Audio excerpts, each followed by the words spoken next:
Hello, everybody, and welcome back to another episode of Married to Sports. With me, as always, I've got Corey and Rodney, but today it is Monday Madness, and we've got Chris and Diabolical with us. What's up, guys? How y'all doing this morning?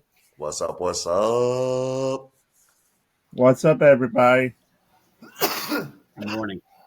Morning. Is that all you got, Di? Was a morning? Really? After this weekend of football, yes. Jesus Morning. Christ. Another Oh, man. crazy weekend. And I got to say something. I'm not going to do it here, but I am going to go off on a rant. And I think you guys are going to pick up what I'm throwing down, but that's all that I'm going to say right now. Go ahead, throw it down. All right. Here we go. So I was a dork last night and I couldn't sleep. So I looked at the CBA from 2020 that was put together by the NFLPA and the NFL. And I got to say this. The NFLPA really screwed themselves. And here's why. You guys know that I did a little show in regards to injuries and anatomy, and everybody's anatomy is different, so on and so forth. Well, when you can only practice for 2.5 hours at the most with pads on once a freaking week, what the hell do you think's going to happen to all these players? They are not used to contact. And Floyd Mayweather said it best. He goes, he's talking with this guy who's a bodybuilder and alleged fighter and so on and so forth. And the guy's like 6'12", 325. And Floyd Mayweather straight up told the guy, goes, you know what? I would beat your ass. And you want to know why? And the guy goes, why? He goes, because you're not used to getting hit. I am. The perfect statement for the NFL to understand. Why do you think we have so many goddamn injuries in the NFL? Guys are losing their careers left and right. Luckily, the medicine is catching up with all these freaking injuries because this is absurdly ridiculous that the NFLPA allowed this to happen, allowed this to go on, and the NFL's just sitting in there raking up all the money. I'm a little pissed off at both of them, to be honest. It would be interesting to see how many injuries we had in the 80s and 90s compared to now that were career ending versus what we get now with the severity of the injury. So with the 80s, we didn't have the technology and medicine to be able to sit there and to fix these players. I mean, ACLs, so on and so forth. The ACLs would take 4 years if that player could even come back. Okay. Exactly. Now you're looking at ACL solid 12 months to 24 months, dependent on the severity and if the ICL, LCL, and all that is in there, if the meniscus is gone, if the patella is gone. It truly depends on how much of the injury is actually incorporated there. The problem is I think technology is too good, so they're not taking into account that the contact is the most important thing of the game. And if you're not having it, you're not going to be used to it. Sorry, that's my rant. I had to say it. Go ahead, Dio, because I want to say something on this too. Yeah. Okay, so my question, there's a couple questions I have here. So when these players get injured, is there certain stipulations in their contracts that would change the money revenue to that player? Because I mean that's my first question. Because if they're still going to collect a majority of their contract, whether they play or not, that could be one reason. They were like, "Oh, we don't have to practice some pads so often." Sure, I'll take that. But my other thing is, how much contribution is the certain turfs they're using now and the certain cleats they're using now? Because I don't recall growing up hearing about all these ACL, Achilles. It seems to be a broader spectrum of these injuries now that we just didn't hear about back then, or they just didn't report on it as much. Okay, so I actually want to chime in here because Dio, your questions actually was where I wanted to go. Uh, so no, the turf is absolutely a big deal. When you play on natural grass versus playing on turf, you're on a concrete pad with a little bit of grass, not even grass, it's fake synthetic grass with a little bit of like pellets underneath. Okay, so it's completely hard. When you have grass, you have that it's completely compressed down. It gives a little bit, and so you didn't have the ACL injuries. But also to the money part of it, I've been talking all year about how CeeDee Lamb should have to pay back some of the money for the balls he didn't catch. I've been talking about a lot of these receivers having to pay back the money that for the balls they didn't catch, and there needs to be a precedent set. Um, we've seen it in baseball, we've seen it in college football. You know, Rodney keeps trying to blame these quarterbacks not getting developed, and it's not that they're not getting developed. We're weeding them in and out like cattle.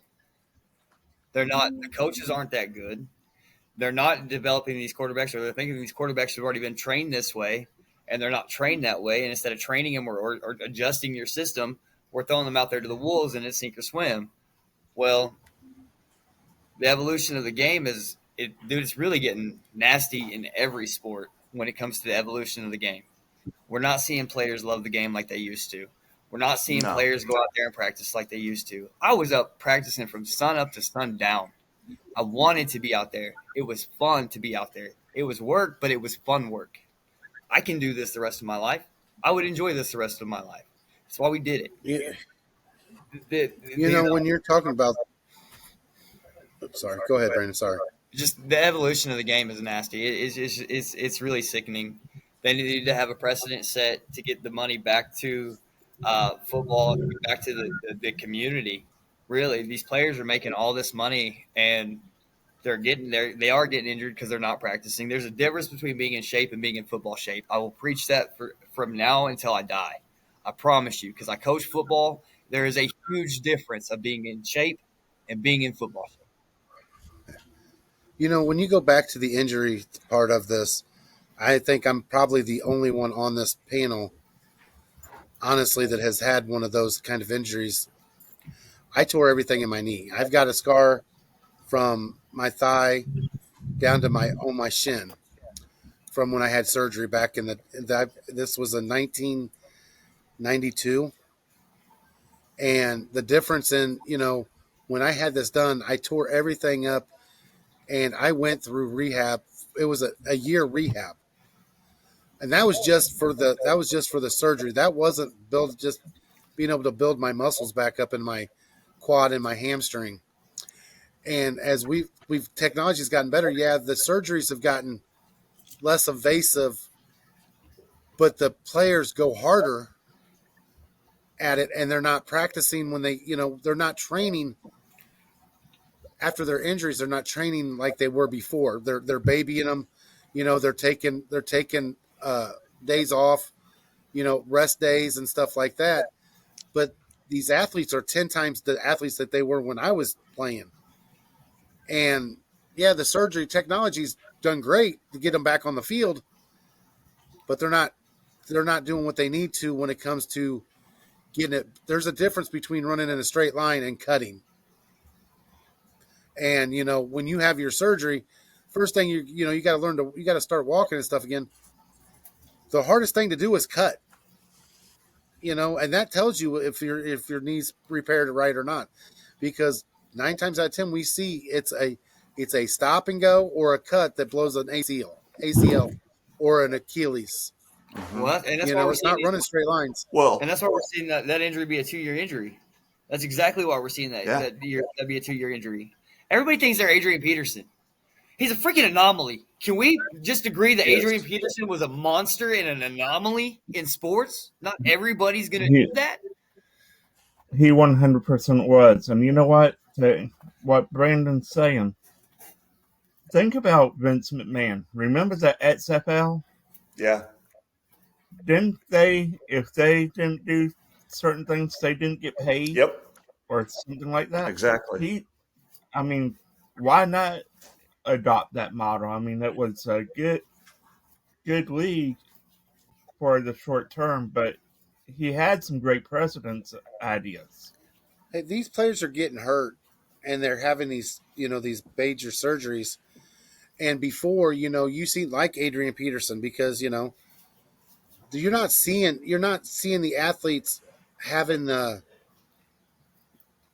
cojones, as I would like to say, to get back on the field. They'd rather take their money and sit there and you know not work to get themselves back in shape. It's because You the know, look, NFLPA put this in the CBA, which allows them to get, they don't call it guaranteed money because they won't call it guaranteed money, but it's monies that they are still going to get because of all their incentives. Their incentives is apparently a bunch of the money now, which a lot of contracts are based on. But when you actually see the guaranteed money, it doesn't matter. That's the bulk of the contract now.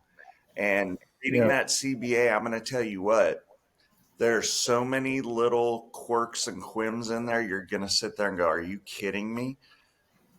Like literally the first 11 weeks, one practice with pads on. The last 7, eh, you don't have to. in Well, high school here in Illinois, you have to, for football, you have to have 12 days in of shells, no hitting, just shells, and then you can start hitting.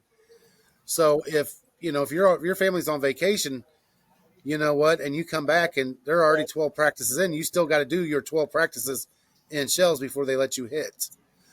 And then as the season goes on, and this is just high school, as the season goes on, you can only have one practice during the week where you're allowed to hit. Jesus. And well, for teams like Lincoln, they wonder why they can't tackle. Well, you've taken the tackling out. You have. Dio, Dio and then So Rodney.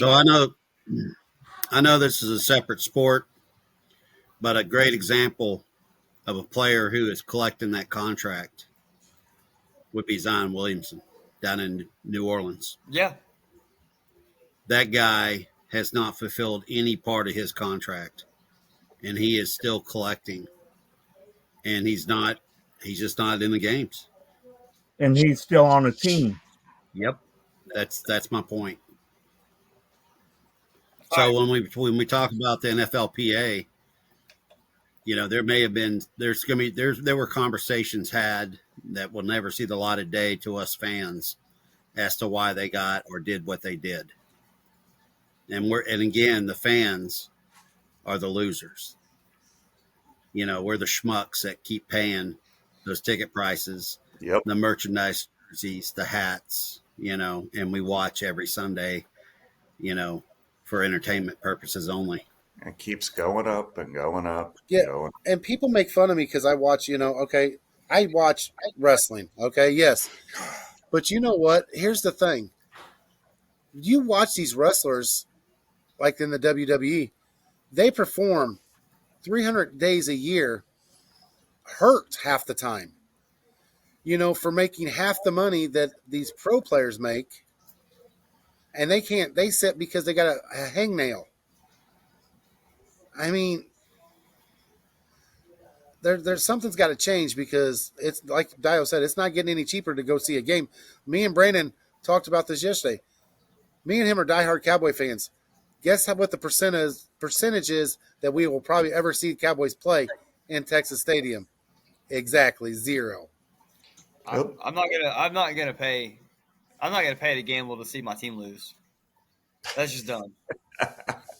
No, with what Jerry Jones has done is ridiculous, and it's my fault because I keep buying his shit. I hear you. We all do, but not Jerry Jones's. Yeah. Um, No, I don't. Well, I do. I mean, you I got bring up. everywhere. I know. God, you bring up wrestling, right? I call it wrestling just because. And you have to learn how to fall, right? Let's be honest. So you take those bumps so you don't get hurt. The Right. NFL isn't doing that. The NFLPA is not allowing it to happen. And everybody's sitting there surprised that there are so many injuries. Look at Neighbors. He pushed off Malik Neighbors, that injury. I don't know if you guys saw it. He literally pushed off and his knee exploded. And it wasn't a cut, it wasn't anything spectacular. He literally just pushed off, and that was it. At first, I thought it was his Achilles. And then you actually see that it's his knee just go. And I'm sitting there going, this is ridiculous that these Who was it? kids, Malik Neighbors, Malik Neighbors. Yeah. yeah, Sorry. no worries. And you sit there and you go, man, how does this happen to a pristine, high level athlete like this?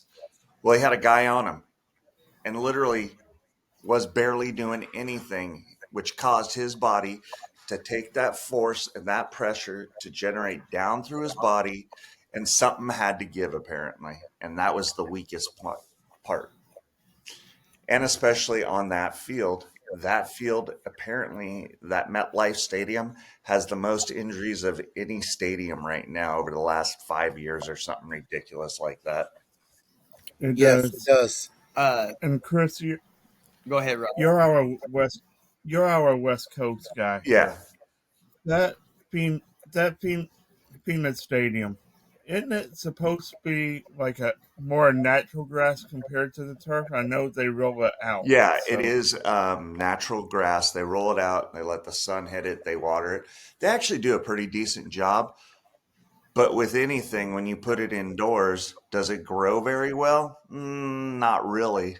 And with that Arizona heat, grass is not easy to grow in Arizona, let me tell you. It's not. Um, That's why and this. that stadium, I mean, don't get me wrong, that stadium's phenomenal. I have some friends that are down there and they say it's ridiculous. But if you notice, that field after every game is very torn up. It gives. And it almost gives too much for these athletes to sit there. It's not like the 70s where you saw these big clumps and literally the middle of the field is just clumpy as all hell. You know, you look at when the Jets played at Yankee Stadium back in the 70s and 80s, it's not like that, but it's similar. And I think they have the second or third least injuries. I think the least is actually Denver, if I remember correctly. Sorry, I'm trying to remember this off the top of my head. Denver sounds right. Yeah, I was just asking, why don't more owners go to this type of field with them, build a new stadiums and all? I mean, if it's a more natural grass, even indoors, Is Mile High? it would be a better option. It's the upkeep and the maintenance. what Dio said. It's the upkeep. It's the upkeep and the maintenance, Rod. New York, you have That's wrong. 16 to 17 games a year with two teams playing on it almost every weekend. That's not going to happen. Plus college, and if there's high school games, that's difficult. The Raiders have a similar system that Arizona has. Yeah. And that field's torn up after every Yeah. game as well. Is it Yep. really? But Oh yeah. Look at I haven't, go. got, I haven't got to see much of the Raiders. Nobody does. Trust me. Anyway, um, if you go and you just go look at a game that's on the tube and check out the beginning of a Raider game and the end of a Raider game, and that's literally all you got to do, and you'll see that field. Compare it with the one in Phoenix, and you'll see a big difference. Vegas is still trying to figure it out.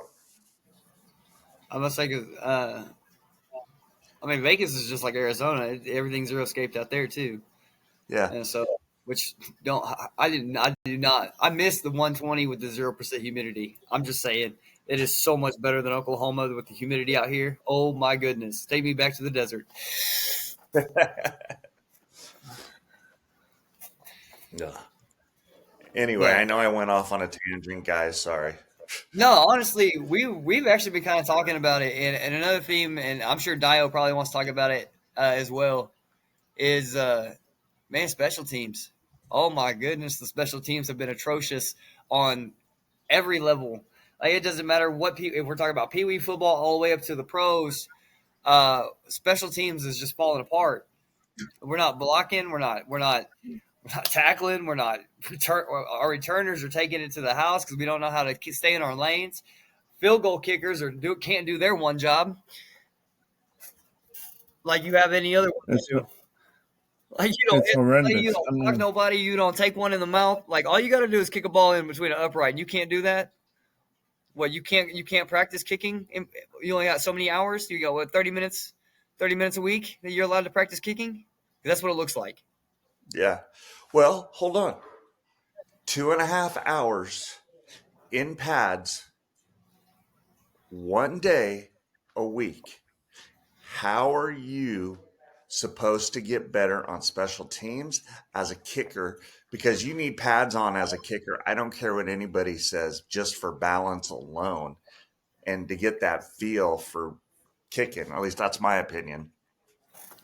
But how the hell 1 day a week are you supposed to be able to get your whole practice in offense, defense, special teams, kickers in 2.5 hours for an NFL pro franchise? It's impossible. So what's got to give? Well, The players. to go into all that Brandon brought up about special teams, I brought up a question the other day. How much longer are we actually going to see punters in the NFL?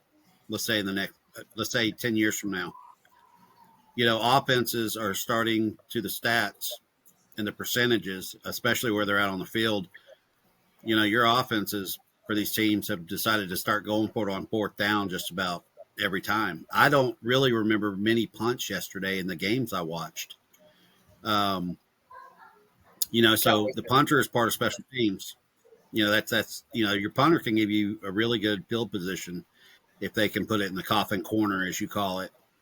But you're right about the practices. If you're not going full speed in contact, running these drills on special teams, well, obviously you're going to have a lot of punts and field goals and extra points blocked.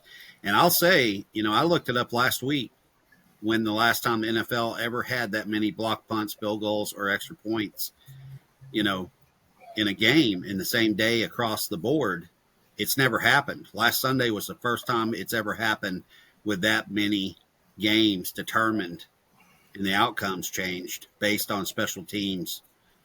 And yesterday was a less percentage, but it's still, the trend is still there. I don't, I made the joke.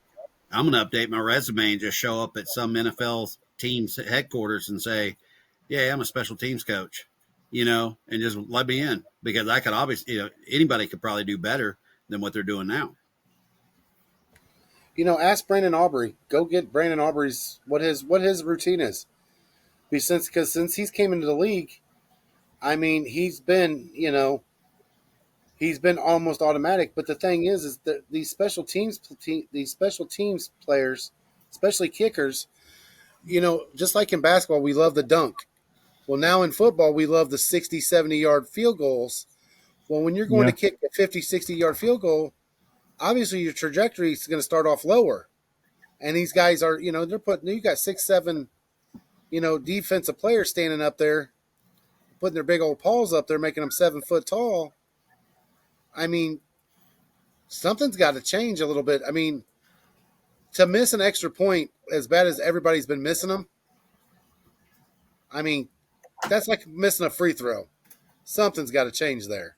I'm gonna push back a little bit here. It's been more of the line in the special teams more so than it's been the kicker yesterday with all the blocks. I saw the line give up unopened, like didn't even touch guys, and they were getting through the line. They literally over the long snapper. I forgot what game it was, but over the long snapper, he was getting so low that he literally used his own player to jump over the long snapper, not touch anybody, which was completely legal. That's watching film and knowing your craft. But these lines are terrible. They are. Well, that blocked extra point last night with the Cowboys. The guy got in there. I mean, nobody touched him, and he was on the line. It wasn't like he was on the end, like the far end. He was still on the line. Nobody touched him. How do you miss your blocking assignment like that? You know, that's one thing. We say kickers have one job. Everybody has one job. I mean, I always say that the difference in basketball and football is you got five guys sharing a ball, but you got everybody doing one job. And if you don't do your job well in football, the next person beside you is going to get blown up. I mean, literally. And that's what we're seeing now. That's Not everybody has one job. Just the kicker has one job. no, but I'm saying doing your job within the scheme is what I'm saying by one job. Sorry, I had to correct myself there. Thank you, Brandon. I will say this. On the defensive side, the special teams have gotten a little better. I will say that. Because that penetration, I mean, have the linemen just got 10 times worse throughout the league on the offensive side?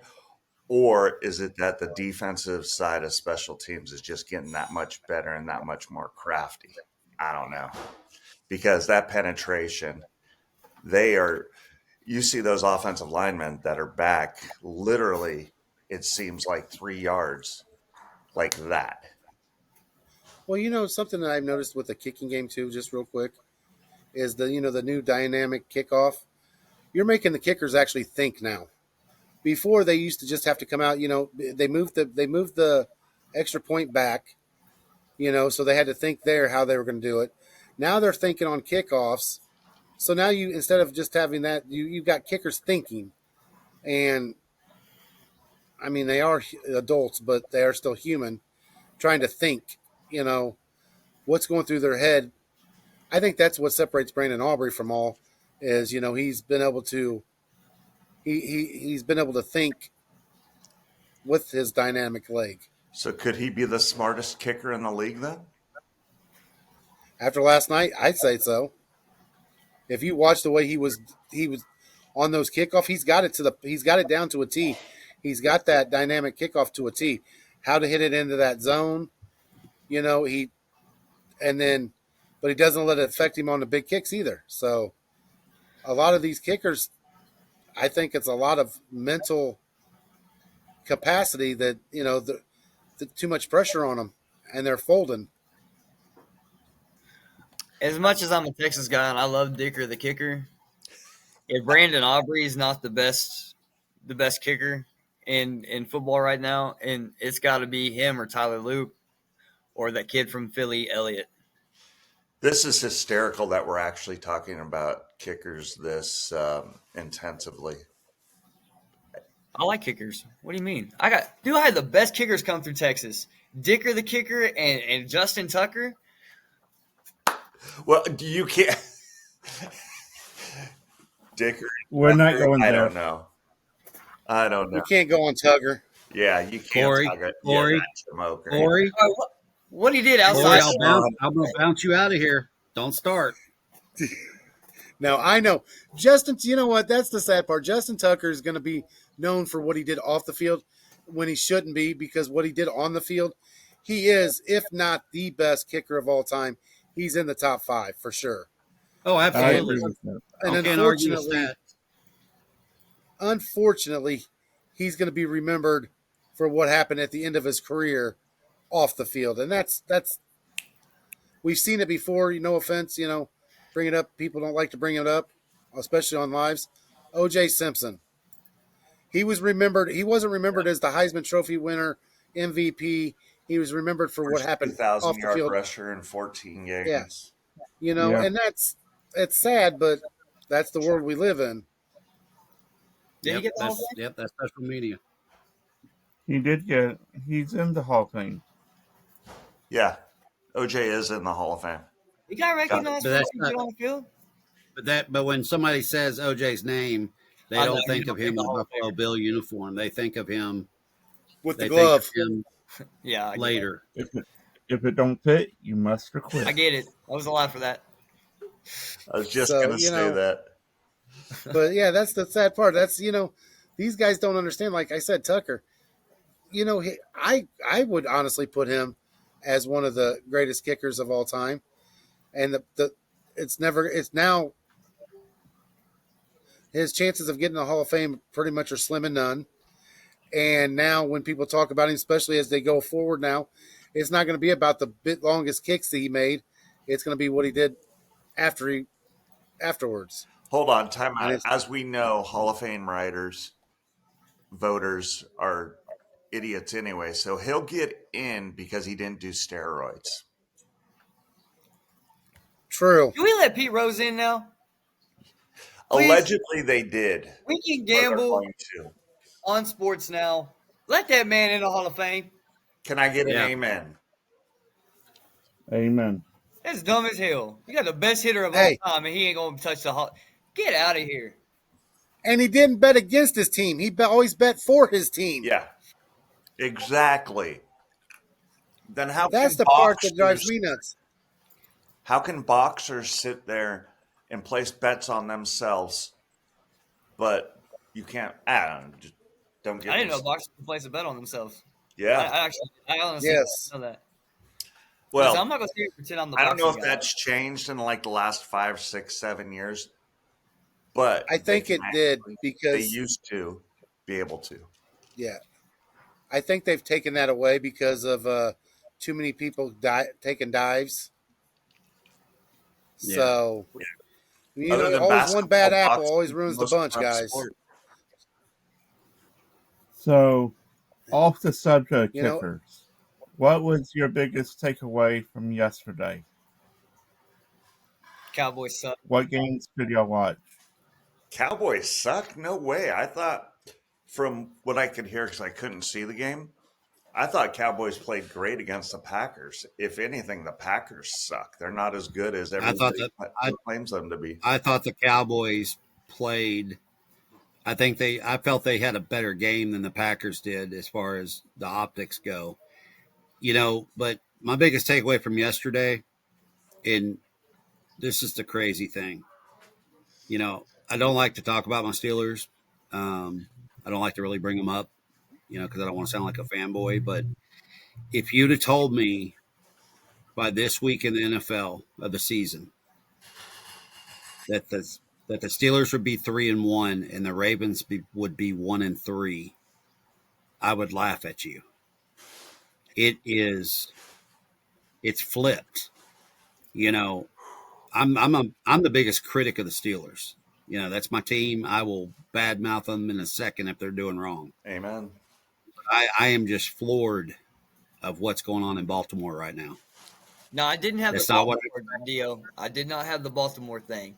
But on this podcast and on the I'ma Say It podcast, I did have the Steelers going 3-1 through week 4. Well,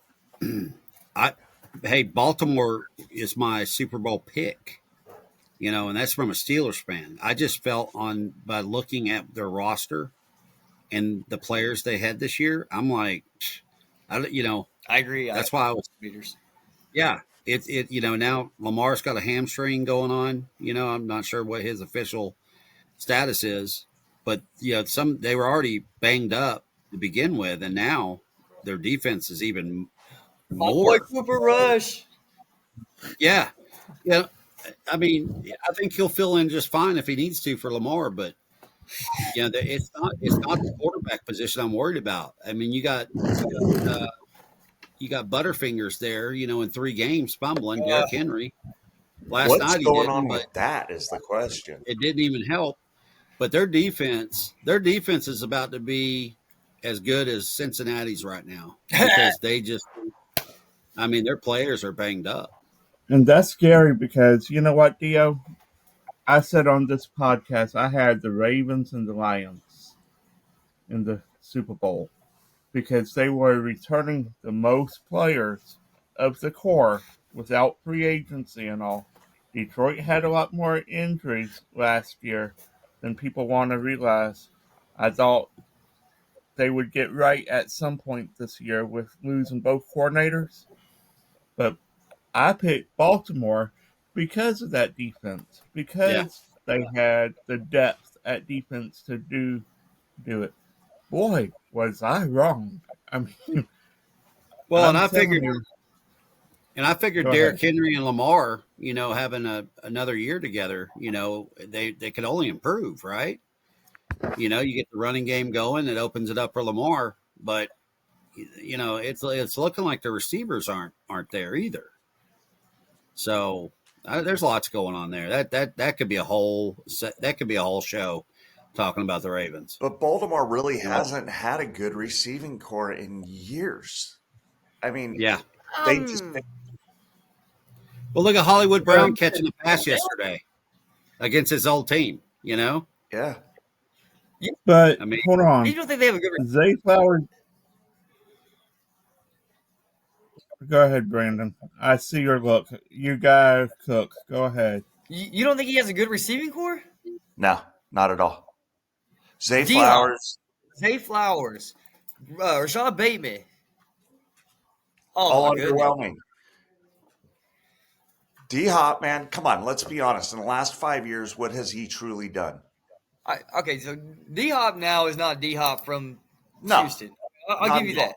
No, But D-Hop is still a great number 2. he's an okay number 2. Zay Flowers hasn't But done crap. Likely's their best receiver. Andrews they don't throw to anymore. No, they were throwing him all day. but Yeah, yesterday they were, it seemed really, like. here's the question about Baltimore because Chris brings up: do they legitimately have that number one sure-handed guy that you need for Lamar? Zay Flowers. No. I like Zay. You can like him I all you look. want, but he is not. So Zay Flowers is a like you. good receiver. All right, he's a good receiver for the Ravens, but he would probably be a number 2 on some of your other teams. And I'm being honest. Bateman, Rashad Bateman was supposed to be the number Bateman is suspect some games. He's just not always on. He has some good games and he has some bad games. He doesn't But show other up. than that, and look, Hopkins has made a couple of good catches this year for Lamar. We've seen it because most of their games have been nationally televised.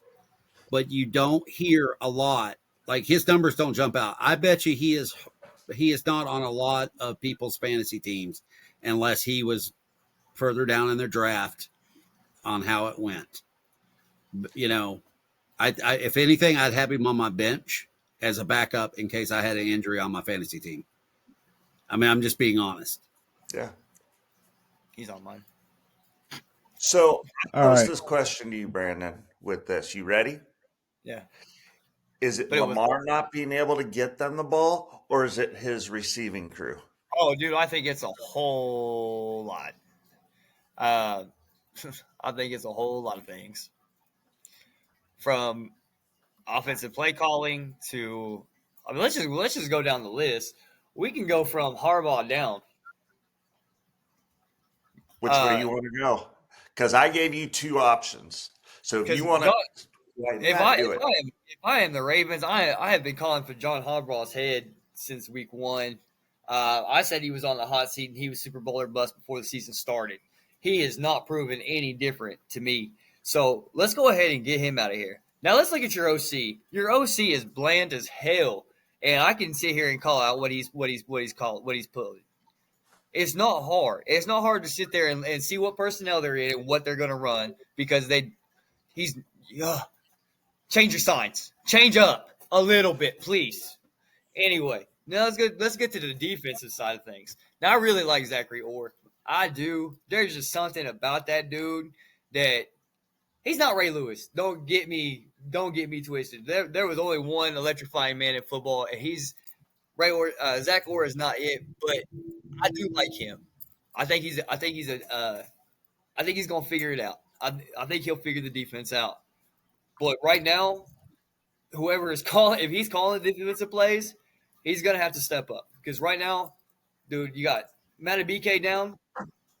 That interior defense should not be that dependent on one man. That is, and Matabike is a beast, but that is crazy when you have that defensive line. All those guys should be eaten this year, not just Matabike. So Matabike being out and them having no pressure, that's ridiculous. You're doing nothing but leaving your corners out there on the island, and you don't even have your top corners. Jair's out, which is probably why Green Bay let him go. And then you got Wiggins just got hurt last night. Humphrey got paid now. He's been hurt. So like that whole defense is it's not durable. Atrocious. And then let's get back to the offensive side of the ball.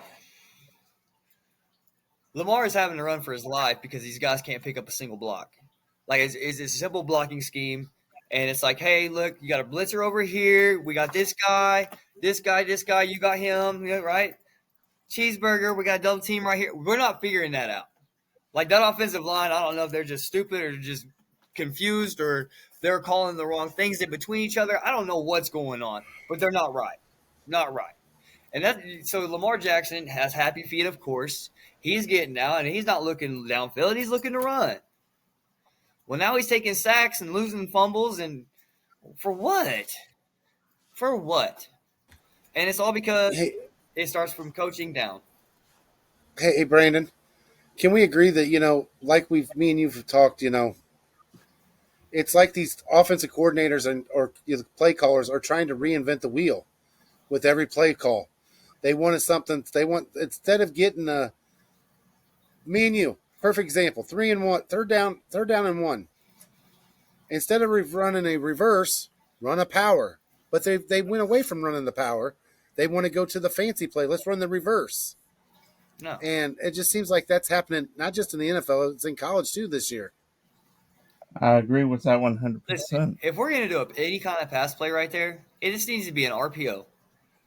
Yeah. Right pass option. If I see my bang eights open, I'm going to pull it real quick, boom. If it's not, Derrick Henry, follow that damn fullback. Get your ass in there. Let's go. It's simple. The game of football is really easy. You can run a counter, pull your guard, run a power, run a counter. Both of those.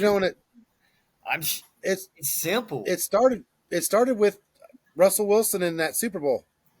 You had Marshawn Lynch. What do you do at the 1 yard line? You throw a slant and get it intercepted. Ever since then, that's what we keep. It just gets worse every year. Hey, Dio, I want to ask you a question.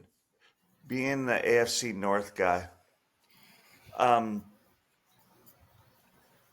you thinking or are you seeing that teams are preparing against that offensive line for Baltimore with trying different stunts and trying different things to mess with Lamar himself, or do you think it's his line they're trying to mess with?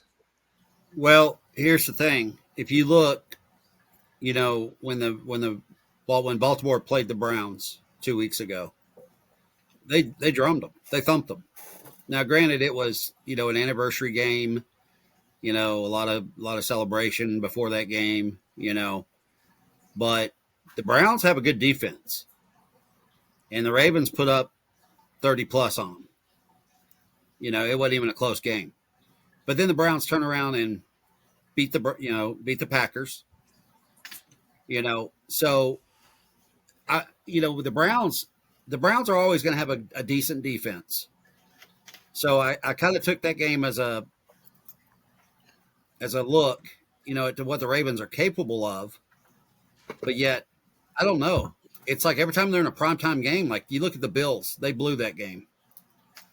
And I called it. I said the fourth quarter, the Ravens are going to lose this game, and they did.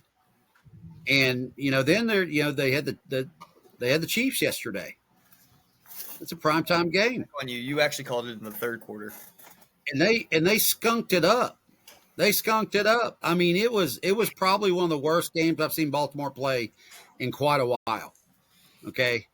Now, granted, we can talk about injuries all day long, but you look at that second half, those guys were not pumped up. They were not. It's like they were just in the motions. It wasn't a try there. So when it comes to AFC North, the Bengals are a disaster right now without Joe Burrow. All their money is tied up in some key players. They're not going to get any help. The Browns are the Browns. Their defense is going to keep them in games. And look, I would not be surprised if the Browns didn't sneak one away from the Steelers this year. The Browns could still give the Ravens a problem when they go to Cleveland, based on how the Ravens are right now. So right now, I would have to say the Steelers, it's theirs to lose. They would have to really have meltdowns not to win that AFC North right now, because the way Baltimore's in the situation, I think the Steelers are going to run it right now. But I don't count the Ravens out. If they get healthy, I don't count them out for one bit. No. And even if let's say they get a wild card and they're healthy, I would watch out for them, because they're, like I said, I didn't pick them for my Super Bowl pick for no reason. All right, I got a question based on that, and I can't believe I'm putting these words in my mouth, but I'm gonna ask it anyway. Which 1-3 team are you more comfortable with, the Browns or the Ravens? I mean, The Ravens. ultimately, The Ravens, because Cleveland is Cleveland until they make changes at the top.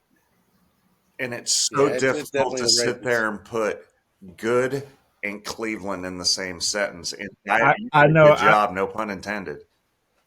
Yeah. I think the Ravens have. I think the Ravens have the talent once they're healthy, if they get healthy at the same time. I've heard Brandon bring it up numerous times what the Chiefs would actually look like if they had all of their stars healthy at the same time. The Chiefs have never had every one of those guys available on the roster at the same time. So Crazy. I think the Ravens are in the same situation. And we saw a glimpse of it yesterday. Oh yeah, it was ugly. But even when we saw Ravens at full strength, they didn't look as good as what I thought that star-studded defense was going to look like. Dude, No. That's why I the asked that greatest question. DB Brandon. ever, Hamilton. Hang on. You remember that first half of that Buffalo game? The Ravens looked good. I mean, they were up. I can't get They were up. But that fourth quarter was not the same team. They played 3 quarters of football. Yep. They played 3 quarters.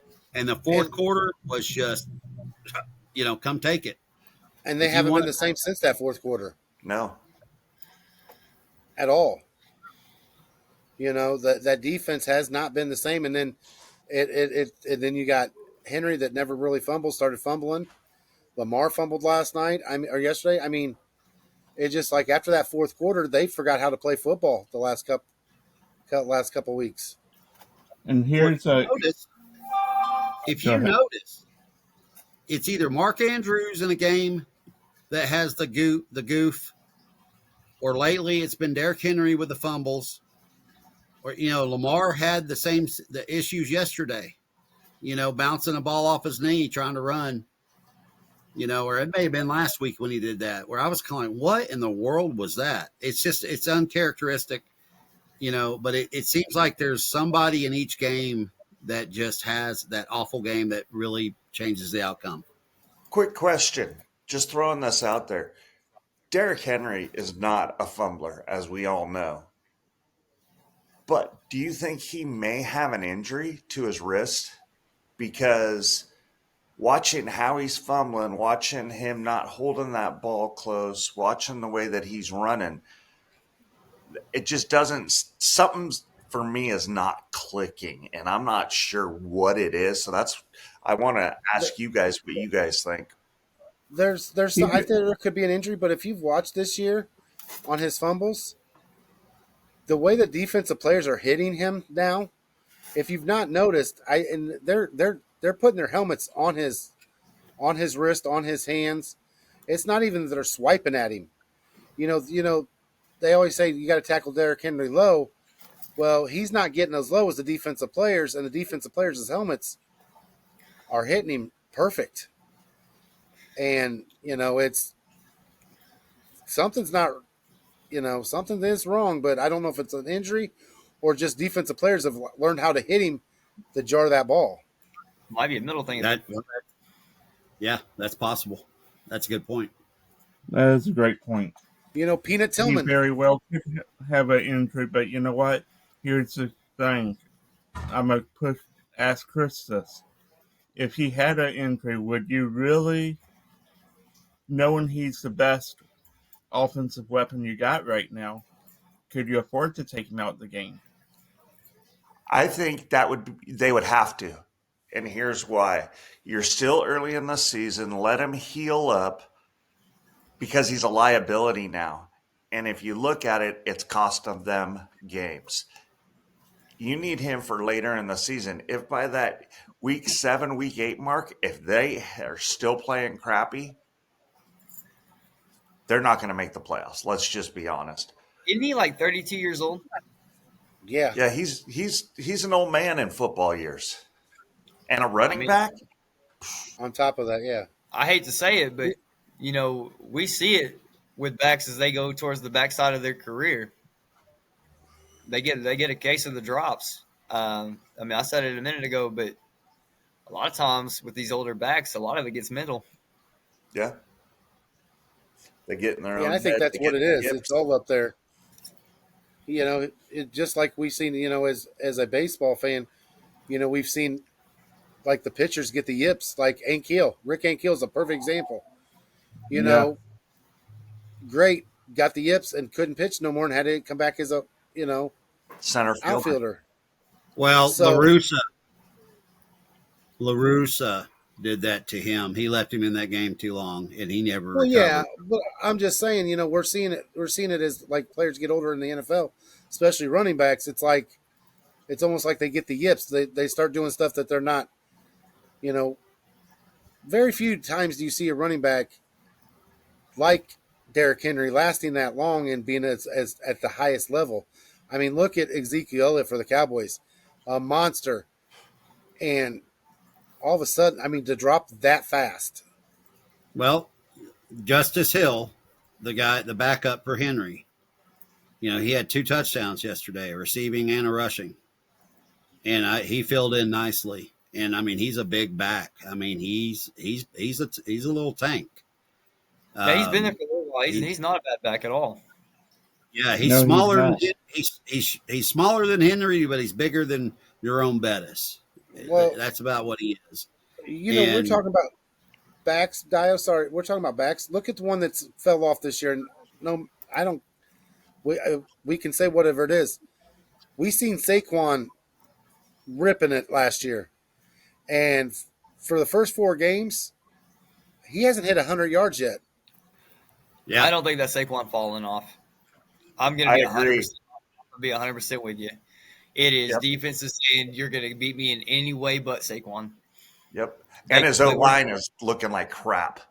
Well, Landon Dickerson hasn't been healthy, and that's a big deal. But, yeah, no, that is the whole team effort saying we're not going to let Saquon do it. You took the words out of my mouth right there, Brandon. Landon Dickerson, we saw when he went out against Dallas what that defensive line for Dallas was able to do, because they weren't really doing much with him in there. But the minute he went out, it was a whole different game. I've preached since we started doing this. I've preached since I coached. I've preached since I played. The key to a good offense is an offensive line. And you know what? Our defense is horrible as the Cowboys. Defense is still just – but you know what? We plugged – that is the Dallas offense that I remember in the 90s. Not because they have so much star power on that offensive line. We had reserves in there last night making holes that, any back would be happy to go through. And, teams are forgetting that. Bears, all that money with all those weapons, that offensive line still is horrible looking. And they put money in the offensive line this year. They went out and got, what's his name from KC? Tooney? Tooney, yeah. They went out and got the good guy from Atlanta. What name's escaping me right now? But ultimately, is it scheme or is it player availability? Like meaning out of their mind the way they play. What is it? I You've think got to it's trust your team. You've got to trust. You've got to draft the players to. Every NFL team is trying to hit a home run. When they're horrible, they're trying to hit a home run on the next great quarterback, and they're forgetting that if they don't have a good offensive line, you could have the next Tom Brady, Joe Montana, Peyton Manning, and they're not going to complete a pass on their butt. no. I think what it is also is every team needs 7 decent offensive linemen. Okay. And the reason why you need 7 decent offensive linemen is because injuries do happen now. I think you need 8. And I think that they have 3 decent offensive linemen. And out of those 3 decent, you've got maybe 1, and the good teams have maybe 2 good offensive linemen. As far as great offensive linemen, I think we got to wait until week 8 to be able to sit there and say we've got great offensive linemen Yeah. because we're seeing way too much penetration from the defense in the middle and on the edge rushes, getting into the quarterbacks because quarterbacks are getting hit at a ridiculous rate right now. Well, and They are. another thing is, and I'm going to go to Brandon's. I'm going to go to Brandon's wife on this. Actually, okay. He's a journeyman. We all know that she plays. She plays football. She plays the line. Yeah, she's a journeyman. Something that the NFL teams have not done is she can play center to tackle. Yeah, she's a journeyman. You know what? In the NFL, they're not interchangeable anymore. You've got swing tackles. You've got this. You know what? They're not having these linemen be linemen. They're having them in a they're putting them in a certain position and leaving them there and not fortifying their line. I want linemen that can play anywhere on that line. I don't want somebody just that. Oh, I just want you on the left tackle. Oh, I just want you on right tackle. If their injuries do happen, and it happens a lot on offensive line, if your offensive lineman can play multiple positions on that line, it only makes you better. Well, And- you got Joe Alt yesterday that went out for the Chargers. I actually And- had stuff pulled up. And the question is, they're right now they're saying high ankle sprain, but they haven't officially said what it is. Right. But who do they have? I mean, he's hard to replace. And if That was your we're going to move a guard over here, Who was your backup? Yeah, exactly. And you know what? Ultimately, I said this in the beginning of the season when the Chargers played the Chiefs. I said I wanted to see what that offensive line looked like because they could be a challenger in the West. But ultimately, I was impressed with Joe Alt going over to left tackle to the point I said, what do you do with Rashawn Slater when he comes back? Now they have a 2-game lead in the AFC West. Is that going to evaporate now with that loss? Absolutely. Absolutely. I mean, it's early in the season. My predictions aren't out yet. All my predictions are still in. But this has been a wild first 4 weeks.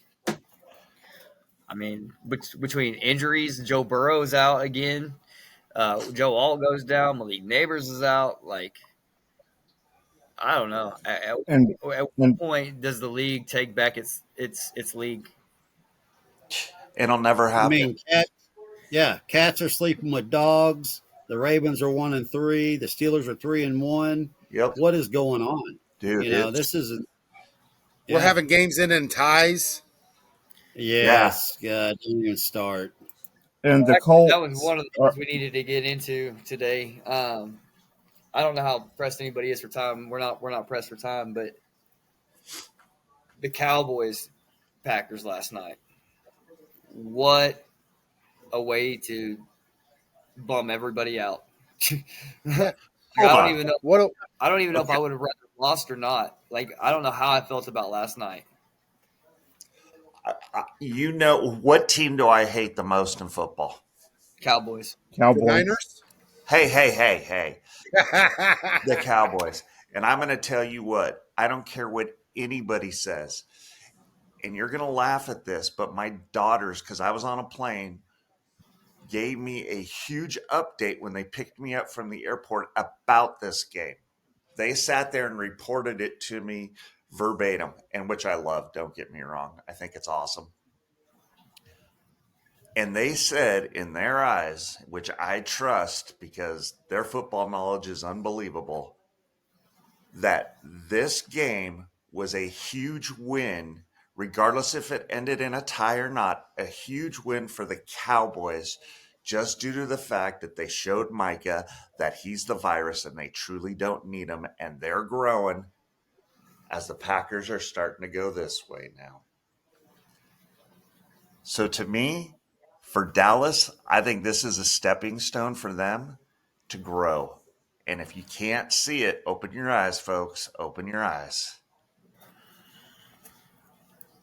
Well, Dallas last night, as Brandon has said, from the very beginning of our doing this, beginning of the football season, not a bigger Cowboys fan than me and Brandon. But Brandon said, Micah Parsons doesn't show up in big games and he can't defend the run. He had 3 tackles, and what they gave him as a sack shouldn't have been a sack, but okay, we'll let it. But he was a non-factor at all last night. Not a factor whatsoever. And the one that I've been preaching on was a factor, and that was James Houston. Yeah, he was. You know, He was a big factor. right there. You know, right there. You got a guy that is the highest paid player in the NFL, defensive wise, that didn't make any plays, and you got a guy making a league minimum making all the plays. And you know what? You say that Dak has been big time Dak or little time Dak, meaning picks versus no picks. He played one of the cleanest games I've seen in a while. I mean, 319 yards, I think, 3 touchdowns, no interceptions. He came and balled out. He showed he was the man in that game. I mean, and Javonte Williams running the ball. Y'all, I said on our live last night, y'all got to steal. I mean, I love that before the season started. I told y'all he's not going to be that flashy breakaway guy, but he's ready to be the bruiser. He's ready to get those tough yards. Yeah, dude, last night it should have been a 3-yard loss. He turned it into a 2-yard gain. He himself turned it into a 2-yard gain. I was big on Javonte Williams in Denver. I'm telling you, if you needed a cheap back, he was about $4,800, get you about 12 points a game, and that was after injury.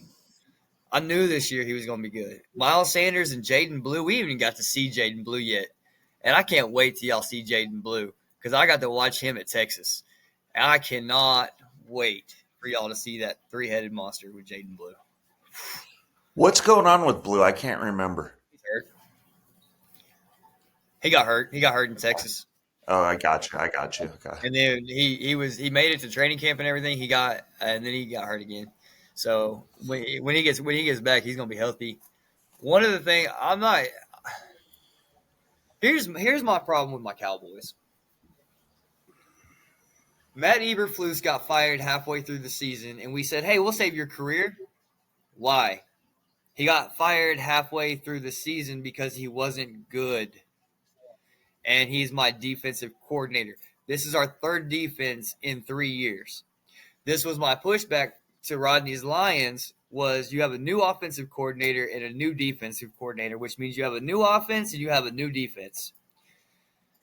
The Lions have done a great job bouncing back. Matt Eberflus can't stop a nosebleed. Please tell me how I'm supposed to feel comfortable because we held Green Bay to 40. I'm sorry. I am really high on their receiving core. That's still a young receiving core. Matthew Golden is a rookie. Romeo Dobbs has a diaper on his head. It caught 3 touchdowns last night. And if you look at that, Brandon, well, you said Golden. Perfect example of our defense. There was 2 wide receivers wide open, and they were together when Golden caught that ball. And there was one defensive player 5 yards away to 2 wide open receivers. Oh, I was going to say something about that, too. Chris, earlier you were talking about Malik Neighbors. Malik Hooker also went out with a non-contact injury last night.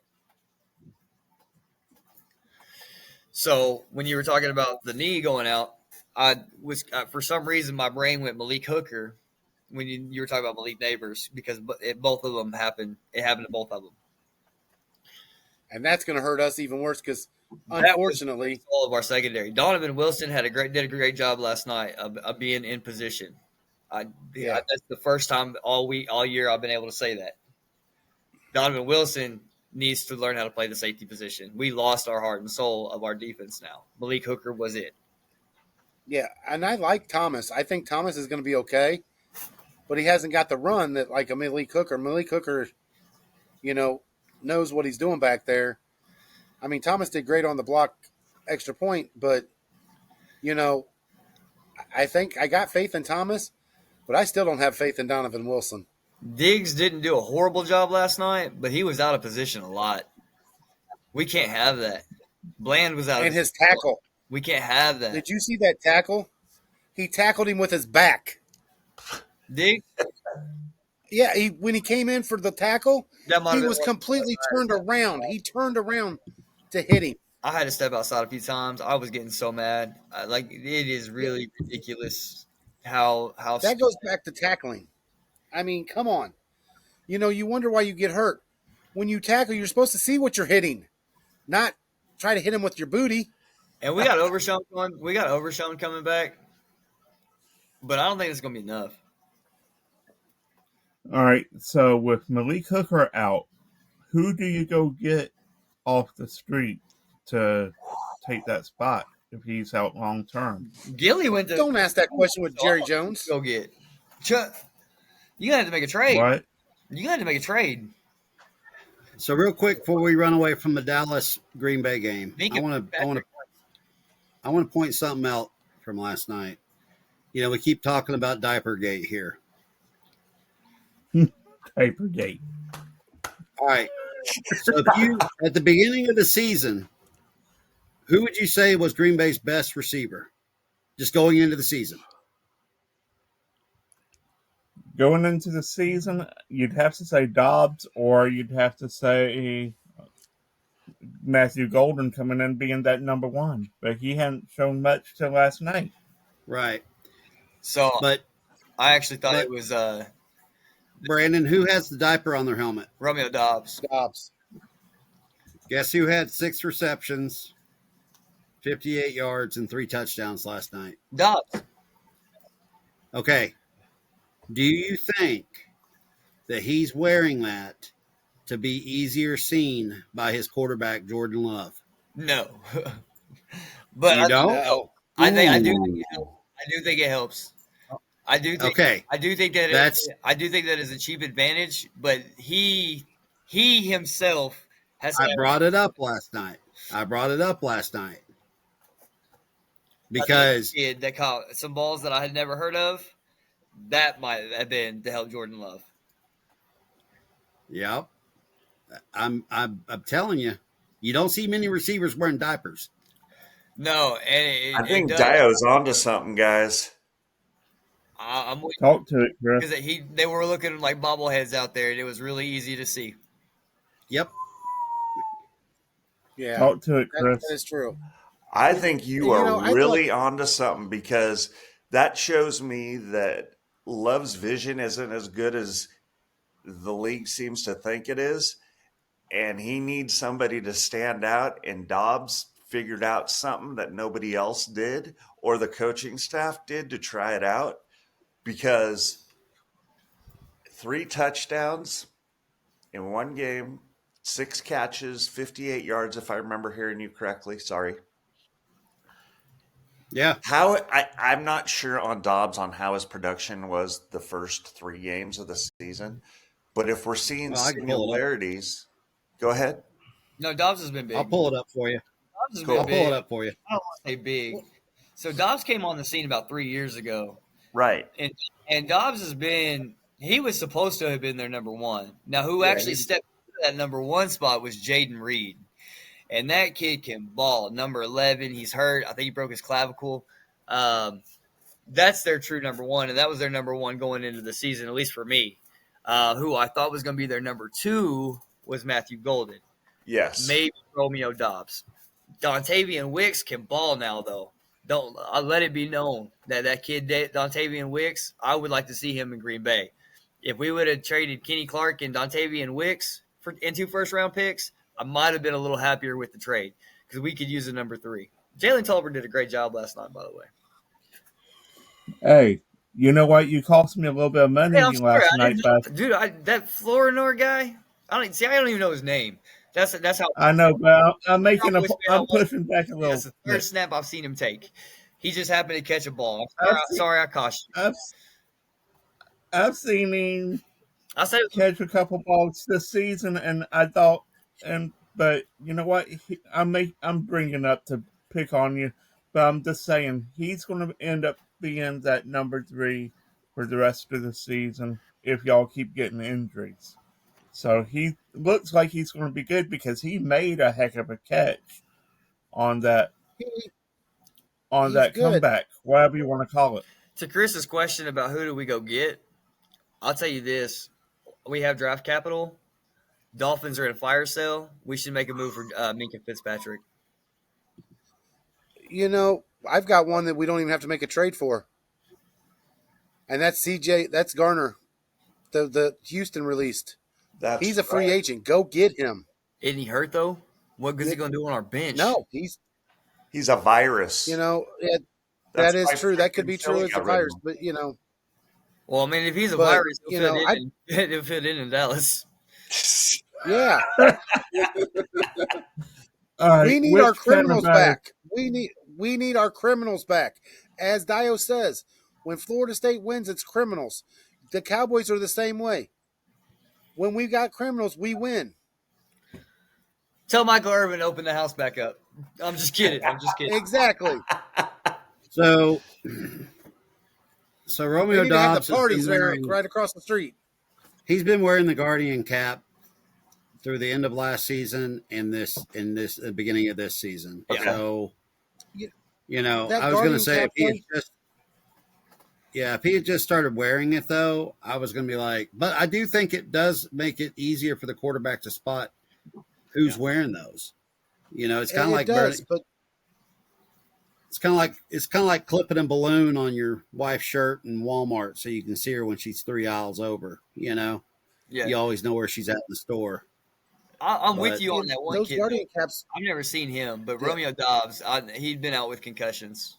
He'd been out several times. But those Guardian caps, if we remember correct, when they first came out a couple of years ago, it was mainly offense and defensive linemen and defensive players wearing them. It wasn't receivers. I say Luke Gedicke's the only other one that I know that wears one, and he actually just went out with a concussion. Yeah, but it was for they came out with those to help concussions with linemen, and now we're seeing they remind me of Spaceball helmets. Yeah, they do. That is hysterical. Apparently, they're going to come out with the Spaceballs too. By the way, anyway, sorry. They are. Hey guys, I hate to get off topic, but the helmets in there. We do have something we need to discuss still. We still have 2 games left. Yeah. Oh, I know. Before we get into those 2 games, I want to get into something real quick. No way, Rod. Cost you $5. You got a bag of cookies under your desk? Overtime in the NFL. Why do we play to a tie? Why can't we play for the win like college? I don't know. You got to get the players. You got to get the NFLPA on board with that. Hey guys, I have to You be know, rude and I have to interrupt. I got breaking news. I just got an update from the ESPN that Bob Melvin has been fired from the San Francisco Giants. Wow, I didn't see that one coming at all. So sorry, didn't mean to That cut doesn't everybody surprise me. off. I didn't wow. see that coming at all because he seemed like he had that locker room pretty good. Eh, Huh. Dugout, Well, whatever just you take want to call it. Raphael Devers. yeah, Take Yeah. Raphael Devers for Oh that one. my gosh. there's a Boy, different Boston. monster there, and well, that's a totally different subject. Yeah. Right. Sorry, I, No, we'll go into that another time. Chris, we love the breaking news, but now to that point, if Ryan Snicker's gone from the Braves, I want Bob Melvin as my next coach. That would be a great hire. I agree. So so back to Rodney's overtime talk. I briefly talked to somebody earlier about this. And if the Players Association doesn't want to go along with playing extra time until there's a declared winner, somebody threw up the idea of having the kickers kick field goals until they miss. I'm like, oh, okay, that could be fun, kind of like a hockey shootout, where you got one on one, you got the goalie and you got the shooter. But my other thing was if they don't, if they play to a tie in overtime, if they really want to just do that, then at least go to the stat book and look and who had the most total yards. And just say, okay, this team won because they had better stats. To be honest with you, I kind of like the college overtime. But I don't think you're going to get the Players Association on board because that's extra time. They're going to Yeah, want more money, exactly. and they're going to want they're going to want a caveat for having to play overtime. Yeah, if you've got to Extra. go 3 hours, over 3 hours, oh, whoa, look out. Over 60-minute game time. Oh, my God, stop the world. NFLPA will want bonuses just for going into each Yep. overtime, break it down per player, per billionth of a millimeter of a second they've played or rushed, or it'd be ridiculous. Yep. As much as I think Especially if it went. Yeah, especially as much as it go back and forth. I mean, if you set them up like college, we've seen some college games go 7, 8, yep. 8 overtimes. Until there's a declared winner. But I'm going to throw yeah, you could do the knuckleball in there field. too. You Sure. ready? The over-unders on football games would Oh, change. You yeah, would have a game yeah. time over under, and then you would have an OT over under in the NFL, I bet. Oh, yeah. I forgot about Vegas. Yep. That would be really interesting though. Oh, yeah. And somebody made the comment last night that Vegas called the stadium and said, there's 1 second left on the clock. Make sure they get that field goal. Wouldn't surprise me. Would not surprise me at all. It ended in a tie. Yep. If that had been the Dallas Cowboys, that clock would have went to 0. That's what we said last night. We said if it would have Yeah. been Dak throwing that ball, no more time, no more time. I hate being that way, but I've seen it I'm not a fan. too I'm many not a times. fan of either of you. And I was like, Catch. I agree. I agree, Brandon.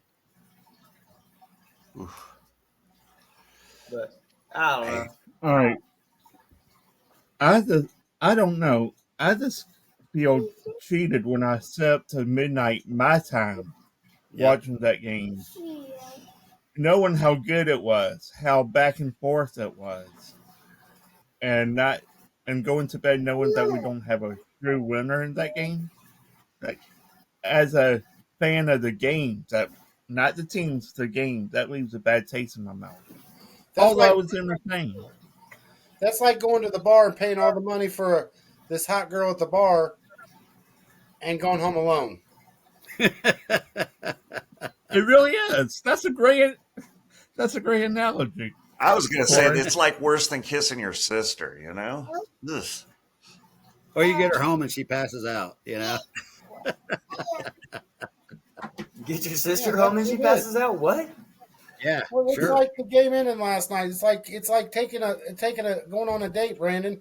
Spend all this money, and you're like, as we're younger, and you're like, oh yay, we're going home. You go home and you both fall asleep. That's exactly what that game ended like last night. I don't know.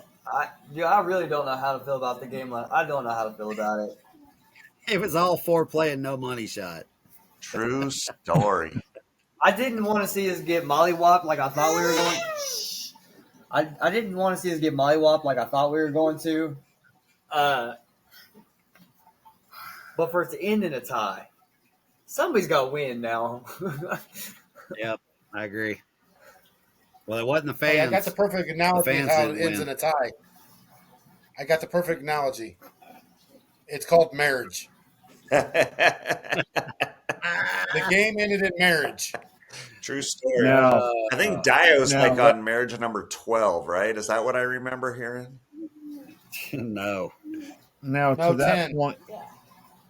point, you know what? I don't know about y'all's with marriage, but me Dallas, and to that point, Dallas got the win last night because they divorced Micah Parsons. that was the only thing. Hey. Like, we held him to a minimum. Like, he was not a game changer. He was not a game wrecker, and that was the only thing I wanted to see out of that game was us to hold him at bay. And so your family's take, Chris, on the Cowboys, I do 100% agree with that take. It was a win in the sense that we don't need you. Like, we can do this without you. But I don't know. The whole tribute before the game really irritated me. Like, it's bad enough we didn't get enough for him. And I know how a lot of people are like, oh, 2 first rounds, that's crazy. No, 31 other teams wanted him. We could have made it a bidding war. We should have made it No, a only bidding war. 30. Only 30. What do you mean? Niners didn't want him. Niners could have used him. Oh, now abso-freaking-lutely. Absolutely. And that brings But- up that funky trade that I brought up. Hey, I have a question. Who won the Niners game yesterday? Oh, dude, they got spanked. Let's be honest. Jacksonville's a lot better than everybody thinks. But No, then no, no. Brock Purdy Not couldn't everybody. come back. Not everybody. I've been very high on Jacksonville. I said they were going to win the division. He has. He has. You're right. But Chris, I do have a question. I do have a question for you. Yeah. We're gonna play Monday morning quarterback here. Okay. Mac Jones did a good job for you guys filling in. Yeah. And, Purdy's coming off an injury. Yeah. As a coach, would you went ahead and just said, hey, Brock, we're gonna go ahead and roll with Mac Jones one more week because he's got the hot hand and let you have another week of rest? Absolutely. And then if Mac struggled, Sorry. if Mac struggled, you could bring Brock in, Yeah. have him as the backup. And, it's not a knock to Brock at all. It's just you're coming off that injury. Yeah. We'll make sure you're 100%. Because in my mind, I believe Brock's mind is at 100%. He Yes. wants to play. He's a baller. Yeah. But his body may have been at 90%. You know what I mean? Yeah. And I'm not saying Brock was the problem in that game yesterday at all. But I'm just wondering if Mac was the hot hand that you maybe should have rolled one more week with him just to see. Not to start a controversy, because Rodney said, oh, do we have a controversy in San Francisco? I'm like, no, I don't think so. I want one. I want one, though. Yeah, I know you Yeah. do. So this is my But thought on this. Yep, okay. Go ahead. So I said that Purdy needed to sit out one more week. Because watching some of the very little film footage that I saw in the practices, he wasn't as mobile as I thought, and you need to be able to push off to make those throws. His arm strength, from what I could see in just the very little that I saw, was horrendous, was unbelievably bad, in my opinion. Now, don't get me wrong, he didn't have a lot of time to throw the ball. But I felt that if Mac Jones may have been in there, may have had a few more opportunities, less interceptions. Because if you can't throw the ball, if you don't have the arm strength to get the ball somewhere, you're going to have opportunities for the defense to make more plays on the ball. Okay. The second thing is what people aren't realizing is until up to late Saturday night, early Sunday morning, Mac Jones was questionable with a knee injury. So I don't even know if Mac Jones was going to be able to go, if he was active or not active. I missed that part. So just a heads up there.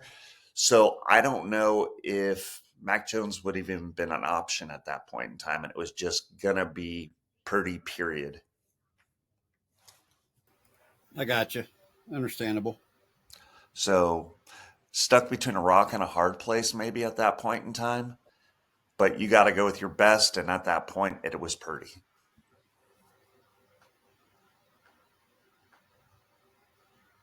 Hey, Brandon, that wasn't a homer, by the way. He loves to call the Homer tapes, doesn't he? Oh, yeah, he does. I love it. I love it. That was a All homer right. take if I've ever heard one. Oh, I'm bullshit. Oh, sorry. Didn't mean to say. I'm just kidding. I'm just kidding. No, sorry, That was guys. an honest take. My son woke up. So I unfortunately I had to step away. All I It's caught all was the good. back end of You're it. good. We were just listening to Chris's Homer take. You know how that goes, Brandon. All right, Rodney, Boy, I'm this rolling game up my is sleeves. bad, Let's man. go. Hey, I'm not worried about an antelope. What the heck is that? So this is my boy Gabe's volleyball team. He's been there for 20 years. Has done a phenomenal job. So I kind of got to give him a little shout out. Antelope Titans volleyball. Just a heads up. Great guy. What is Great that? football knowledge. Is that like a rec league college? What is that? It's a high school. It's a high It's a high school in our area. And I'll tell you what, he's been there 20 years, does a great job. His son is now coaching as well, who's was a phenomenal volleyball player.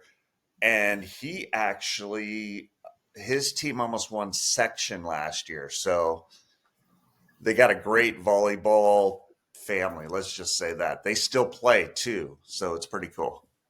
That's what's up. That's what's up. I just had to give you some grief. You have to. It's a given. I know. I'm the facilitator, the grief giver. That's right. I mean, and you got it with this mug. I mean, look at that. I would too. I called you Chris Felica before. You do look like him. I don't know if that's a good thing or a bad thing. It's weird seeing you without a beard. It's I'm not weird gonna lie. not having. Without the beard, he looks like Chris Felica, the guy that does the college bets. Rodney, you still got to shave. I know. You've yet to fulfill your side of the bet. Uh-oh. Hey, if I Rodney want would eyebrows. shave, I bet him and Chris would look like twins. Damn good looking twins too, damn it. I know, right? No, There you go. 2 thumbs up. All right, guys. All right, guys. This episode is We gotta brought give to you some. in part by Heaven Sent Hellbent Gear. Get your hshbgear.com. 15% off. Promo code married. W Energy 10% off. Promo code married. Liquid Nitro Energy Drink and Styles Apparel. Real quick before we get out of here, guys, you guys have anything that you want to let out real quick? All right, so real quick, let's do this. Picks only. Dolphins, Jets. Who we got in these games? Oh, I forgot. I have the Jets. Legit. Hold on. I got the Jets. I want to say Jets, but I can't remember who I picked because I don't want to deviate. So give me a minute. I'm pretty sure I took the Miami. So Homer. hey, I need these 2 wins tonight to come even for the week again. What's the over under or what's the spread? 2.5 points. I took Jets and 2.5 points. Yeah, I think I have the Jets as well. I took the Dolphins. Oh wait, no, I do have my phone. I took the Jets. And then the Denver and the Bengals game. I took Denver I took the minus Bengals plus the 7.5. 7.5. Yeah, I took the Bengals with the 7.5. I got Broncos just straight up. I got Broncos straight up, but I suck this week. Good grief, I suck this week. Everybody did.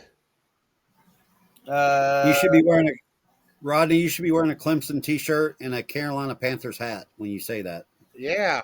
I think the Bengals at plus I know. 7.5, and this is why. The Broncos are not the great defensive team I thought they would be. And I think that Jake Browning is serviceable. I think that the Bengals can cover. I think the Broncos will outright win. I think it's going to be a 3-point game. Ooh. All right. I took the Broncos to outright win 7.5 with that defense, and the Bengals and Burrow being out. It's too much. No, I think I just Used to you could say that it's going to be a game of field goals or it's going to come down to a field goal. But now, with the way the league is, with all the poor special team line play, I might stop saying that.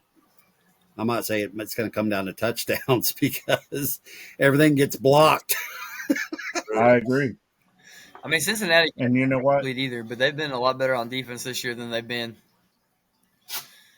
You know, the special teams this year is it reminds me of Rod, you know. It's not been so special. Where's your cup? No. Or it's too special, wink, wink. I missed it. Oh yeah. That The yeah. faces of Rodney. Look, we got the faces of Rodney, guys. That is our thing on our show now. The Yes. faces of Rodney. I want to put on a T-shirt like the faces of Vader. You know, Yes. Yep. I like it. the faces Because, of you know, Rodney. his faces that he makes on here, especially Well, when you get him good. I have to make faces because some of the stuff you say this doesn't add up. Hey, See, even 1 the plus little one 1 is agrees. still 3. 1 plus 1 is still 3. That's Illinois Go back math to for you, Illinois folks. school. Illinois math. Thank you. No, that's called what's the new math they got? What's that math that they have in school now? I have no idea. Common Core, we don't go there. There we go. Common Core math. There you go. Yeah, it's not Saxon anymore. Oh man. Hey, So, Brandon, can I give a quick shout out to paratravelers.net? Oh, yes. No. Hey, folks, I just went on a cruise, just got back yesterday. Unbelievable. If you want to go on a cruise, let me know. Just DM that guy, or that guy over there to get in contact with me or send me a message. www.paratravelers.net, folks. And he is really a great guy, although he's a Niners fan. and he looks better when he has his beard. True story. True story there. But hey, I made the wife happy, so the world's happy. Exactly. That's all And that you came matters. back with a little money. You came back with a little money in your pocket from gambling, didn't you? You know it. See? So everybody Did that one won. night, or was it open? Was the casino open every night? Pretty much every night. I mean, you basically did it when you were at sea because of international waters and all that kind of good stuff. So it was pretty much open every night. That's what's up. I'm glad y'all had a good time. I'm glad y'all made it back safely. Thank you. Glad, Yeah. glad you got to come back and see Trevor Lawrence put BTA. Yeah, and I'm glad you didn't hit an iceberg. Me too. But we did have a little leak. Did you really? Yeah. Oh, yeah. That's scary. Hey, we're used to it. Rodney's our leak. So I got to know while you're on the boat, did you get to see any whales? Did you get to see like what everybody hopes to get to see when they go to Alaska? The sad thing is we think we missed the pods of whales because they were saying that when we got into Victoria, start looking for the pods of whales, but we think we missed them. I think they're further up. And with that storm that came in, all the wildlife seemed to move away. Yeah. So kind of bummed about that. But you know what? It's all good. That just gives me another excuse to go to Alaska again. There you go. Now, here you go. Did you get to eat all the you can eat crab legs out there? And were they as good as they normally would have been out there fresh? Okay, so I can't eat seafood. My wife did, and she ate like mounds and mounds of seafood. I ate all the steak I could eat. Let's put it this way. I ate so much steak that I may have to go on a vegan diet for like an hour or two, but it was, oh my God, I think I gained like 14 pounds. We went on a cruise. Hey, Brandon, we figured out why. Brandon, I think we just figured out why Rodney has 7 heads. He's thinking about seafood again. He Man, see foods, he eat it. we went on a cruise when I was in high school, and when I tell you surf and turf, oh my goodness, I had so much steak and lobster tail, it was ridiculous. I was trying to pack in the protein. Dude, the food was ridiculously phenomenal. And so was the libations, let's just say that. I mean, left, right, left, right. hey, Chris, not to talk people out of going on a cruise, but who needs to go on a cruise to see whales when you can just come on here and look at Rodney?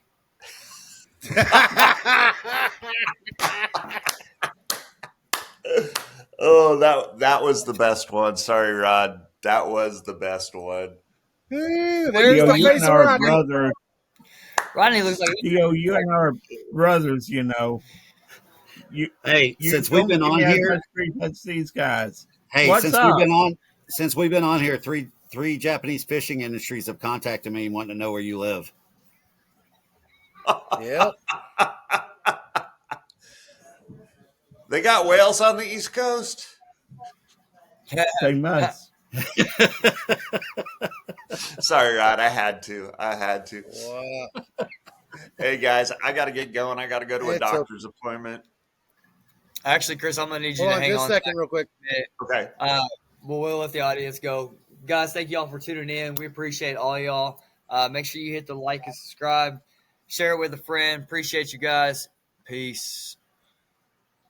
You guys stay on here.